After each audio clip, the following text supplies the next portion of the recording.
étiez les stars, étiez-vous contente de revenir sur le plateau de N'oubliez pas les paroles? J'étais tout excité. Revoir le plateau CIST mieux que la première fois. Quand on arrive on joue, on ne réalise pas et quand on y retourne ça se concrétise. Je l'ai vu d'une manière différente, ça m'a permis de revivre mon rêve et j'ai eu une chance incroyable. Comment vous êtes-vous préparé pour ce tournoi des maestros? Je ne me suis pas préparé. Je me suis mise une grosse pression surtout à l'idée de rencontrer les grands maestros et de me mesurer à eux. Je n'aille pas réviser de chansons en plus car mes cours à côté ne m'en ont pas forcément laissé l'occasion. Je n'avais vraiment pas le temps d'écouter des chansons. J'ai tout misé sur mes connaissances musicales de base. Même si j'essayais de travailler une chanson je ne retenais rien à cause du stress. Comment s'est passée la rencontre avec les grands maestros comme Kevin ou Margot? Je les ai rencontrés la veille du tournage.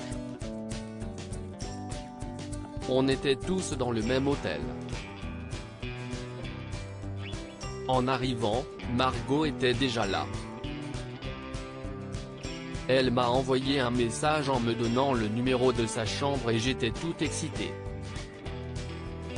J'ai couru dans le couloir pour la rejoindre. On est rapidement devenus amis, on s'est vraiment liés.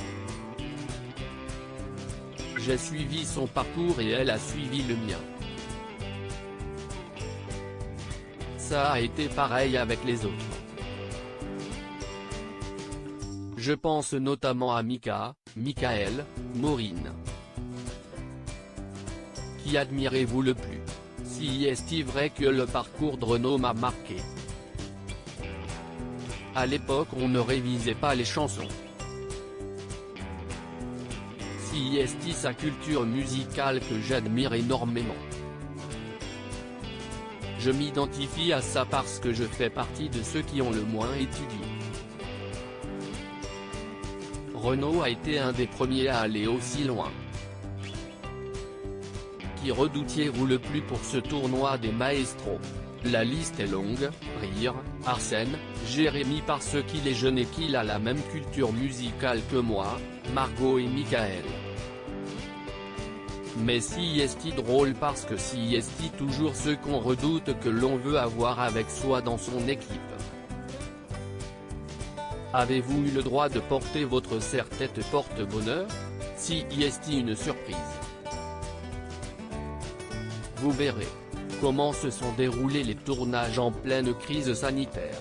Pour venir de Belgique j'ai eu un contrat professionnel permettant de me déplacer en France. Pour les tournages on a tous respecté les mesures sanitaires, on a tous fait un test PCR, on retirait notre masque uniquement pour chanter, les filles et les garçons étaient dans une salle différente. Si est-il vrai que c'était dommage? Par moments, quand l'émotion était là on ne pouvait pas se faire de câlins. Avez-vous hâte de participer au prochain master? J'ai hâte mais je stresse. J'ai déjà rencontré les maestros donc ça va mais là je serai seul face à moi-même. Êtes-vous reconnu depuis votre participation à l'émission? Mon quotidien n'a pas changé et je ne suis ravi mais si est-il vrai que sur les réseaux sociaux je reçois beaucoup de messages. J'essaie de répondre un maximum aux personnes qui me soutiennent. J'ai gardé une vie simple. Avez-vous touché l'intégralité de vos gains, à savoir 220 000 €? Oui, ça a pris du temps mais j'ai tout reçu. J'étais en train de suivre un cours sur internet et j'ai vu que quelques chiffres s'étaient rajoutés sur mon compte en banque. Avez-vous commencé à le dépenser? J'ai de suite appelé mon meilleur ami et on a fait les magasins. J'ai aussi un serre-tête à ma filleule. Je compte aussi investir dans un achat immobilier. Quand le Covid le permettra, il y aura aussi une grande partie voyage. J'ai prévu d'aller au Pérou avec ma sœur.